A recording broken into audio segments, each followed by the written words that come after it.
Fala pessoal, beleza? Depois do grande sucesso que foi o lançamento do jogo Dead End, meu jogo 3D feito no Python... Peraí, esse não é ele, mas que porra é essa? No vídeo de hoje eu resolvi falar sobre mods. Mods são alterações feitas em jogos, às vezes feitas para corrigir bugs, adicionar conteúdo ou até mesmo para praticamente transformar um jogo em um totalmente diferente. Muitos jogos de sucesso começaram a vida como mods de outros jogos. Como por exemplo o Counter-Strike, famoso CS, começou como mod do jogo Half-Life. O Dota foi um mod do jogo World of Warcraft, que também acabou gerando League of Legends, LoL. Existem inúmeros outros exemplos de mods de sucesso que eu não tenho tempo para citar aqui. Então o que eu vou fazer aqui é mostrar como é fácil modificar meu próprio jogo, Dead End, para que você também possa criar sua própria versão.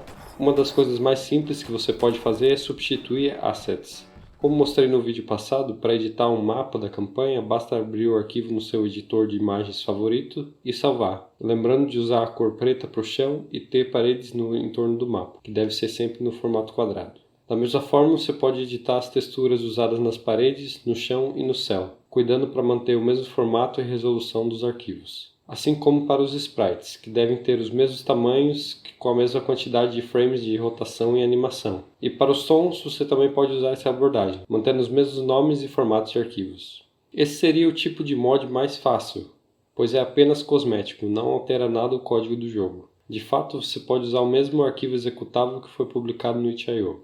Agora, se você quiser uma coisa um pouco mais personalizada, é interessante fazer alguns ajustes no código do jogo, para que ele atenda melhor os seus objetivos. Claro que ajuda bastante se você tiver assistido todos os tutoriais e devlogs do desenvolvimento do Dead End, mas não é estritamente necessário. Para mostrar que não é uma coisa de outro mundo, eu vou mostrar aqui como transformar o Dead End em um jogo de tiro em primeira pessoa, num estilo parecido com a série Left 4 Dead. Eu sei, bem original. Bom, uma das primeiras coisas que fiz foi criar o sprite para a arma. Para isso eu fiz um tracing de uma imagem que encontrei e tentei deixar mais ou menos no mesmo estilo do sprite da espada que eu usei no Dead End. Também tentei fazer uma animação com fogo e fumaça. Eu posso simplesmente substituir o arquivo de sprites da espada ou então salvar como um novo arquivo. Só preciso lembrar de substituir o nome da função na hora de carregar os sprites. A segunda coisa é o som da arma. Agora aquele whoosh da espada não faz mais sentido. Então peguei um efeito de tiro e fiz uma variação para substituir os sons da espada. Novamente trocando o nome do arquivo na hora de carregar os sons. E olha só, já podemos testar o jogo com uma cara nova. Quando você atira ele parece e soa como uma arma, mas funcionalmente ele é uma espada e só faz um dano de área nos inimigos que estão bem próximos do jogador. O que a gente precisa é que o tiro só atinja o inimigo que estiver na mira e que consiga causar danos de uma distância maior, já que é uma arma de longa distância. Então a primeira coisa que vou fazer aqui é tirar o filtro da distância, já que não é mais necessário. No lugar dele vou calcular um raio tridimensional para ver se o jogador acertou o inimigo. Da mesma forma que era feito para a espada, eu vou checar todos os inimigos que estão visíveis. E eu já tenho o inverso da distância até cada inimigo calculado quando fiz a ordenação dos sprites, então eu posso reutilizar.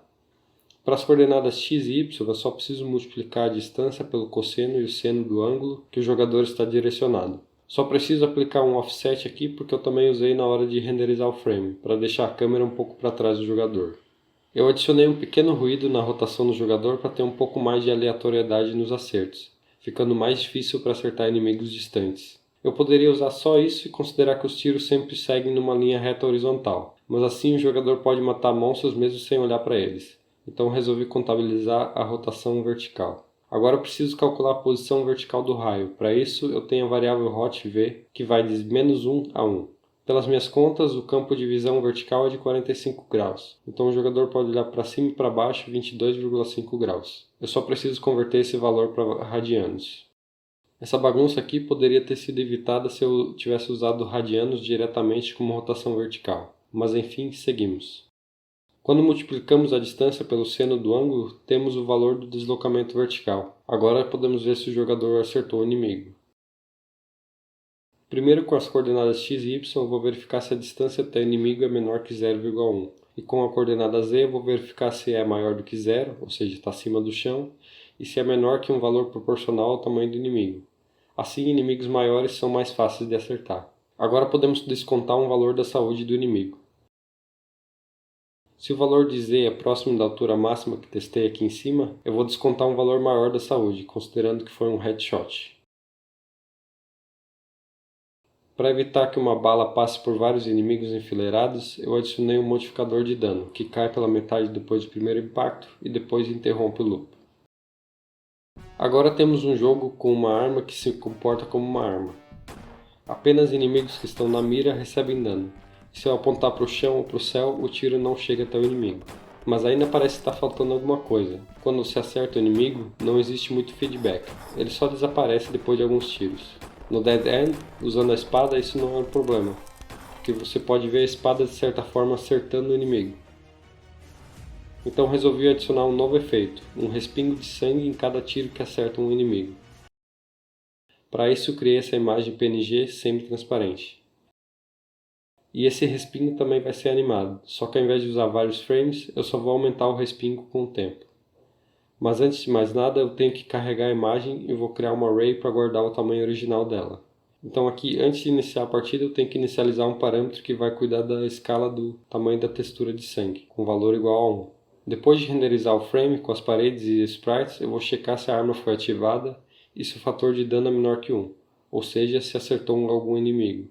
Primeiro vou atualizar a escala do respingo, que vai crescendo com o passar do tempo. Para isso eu multiplico por 1 mais a variável que controla o quanto tempo passou entre os frames.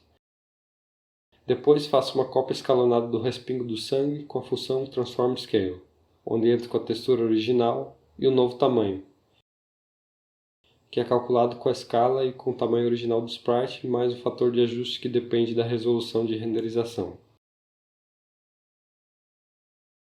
Então finalmente eu posso passar a textura escalonada por frame. Para simplificar, eu vou colocar sempre no meio do frame, afinal é ali que a mira sempre está. Mas ainda falta uma coisa, desse jeito o efeito vai ser sempre do mesmo tamanho, tanto para inimigos mais próximos quanto para inimigos mais distantes. O que preciso fazer é atualizar o valor da escala, no momento que o inimigo é atingido, com o valor da escala do próprio inimigo, que foi calculado lá na função de ordenar sprites.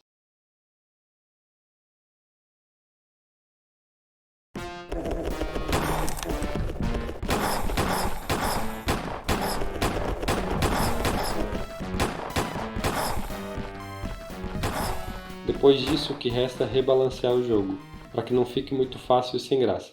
Algumas das coisas que acabei fazendo aqui foram diminuir o dano que o jogador causa nos inimigos em cada ataque, mas aumentando a velocidade dos ataques, para a arma soar um pouco mais normal.